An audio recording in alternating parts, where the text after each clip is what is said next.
आपल्या घरात अनेक देवतांचे फोटो असतात. त्या फोटोचे विशेष महत्त्व देखील असते. अशा वेळी काही देवतांचे फोटो हे घरात किंवा देवघरात योग्य दिशेला लावावे असे धार्मिक शास्त्रात आणि वास्तुशास्त्रात देखील सांगितले जाते. यामध्ये हनुमानजीचा फोटो घरात ठेवावा की नाही याबद्दल देखील अनेकांमध्ये संभ्रम आहे. मात्र हनुमानजीचा फोटो तुम्ही तुमच्या घरात नक्की ठेवू शकता. परंतु पंचमुखी हनुमान जीची मूर्ती किंवा फोटो घरात ठेवताना मात्र विशेष काळजी घ्यावी लागते.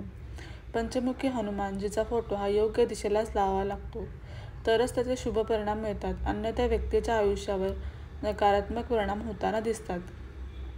त्यामुळे वास्तुशास्त्रानुसार पंचमुखी हनुमान फोटो लावण्याची योग्य दिशा कोणती आहे आणि त्याचे फायदे काय आहेत हे आपण जाणून घेऊया. घरात पंचमुखी हनुमानजीचा फोटो लावणे खूप शुभ मानले जाते, पण त्याच्या योग्य दिशेची काळजी घेणे देखील महत्त्वाचे आहे.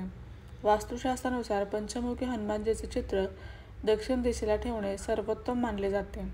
यामागील कारण म्हणजे दक्षिण दिशा ही यमाची दिशा मानली जाते.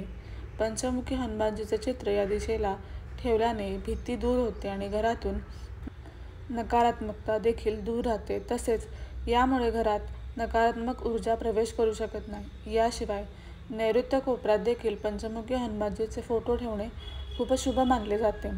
पंचमुखी हनुमानजीचा फोटो कधीही अस्वच्छ ठिकाणी ठेवू नये. जिथे दुर्गंधी, घाण आणि धूळ असेल त्या ठिकाणी पंचमुखी हनुमानजीची मूर्ती व फोटो लावू नये. अन्यथा व्यक्तीच्या जीवनावर आणि घरावर नकारात्मक परिणाम होऊ शकतो. घराच्या मुख्य दरवाजावर पंचमुखी हनुमानजीचा फोटो लावताना देखील तुम्हाला दिशेची काळजी घ्यावी लागेल. वास्तुशास्त्रानुसार पंचमुखी हनुमानजीचे चित्र बेडरूममध्ये ठेवू नये. पंचमुखी हनुमानजीचा फोटो घरात योग्य दिशेने ठेवल्याने घरात सकारात्मक ऊर्जा येते. तसेच कुटुंबातील वातावरण आनंदी राहते. घरात सुख, शांती, समृद्धी येते. कुटुंबातील वातावरण प्रसन्न राहते. मनातील भीती दूर होते. तसेच रात्री वाईट स्वप्नांना प्रतिबंधित करते. वास्तुशास्त्रानुसार घरात पंचमुखी हनुमानजीचा फोटो ठेवल्याने वाईट शक्ती घरापासून दूर राहतात आणि वास्तुदोषापासूनही मुक्तता मिळू शकते. यामुळे घरावर कोणाचीही वाईट नजर पडत नाही. तसेच भूतबाधा होत नाही.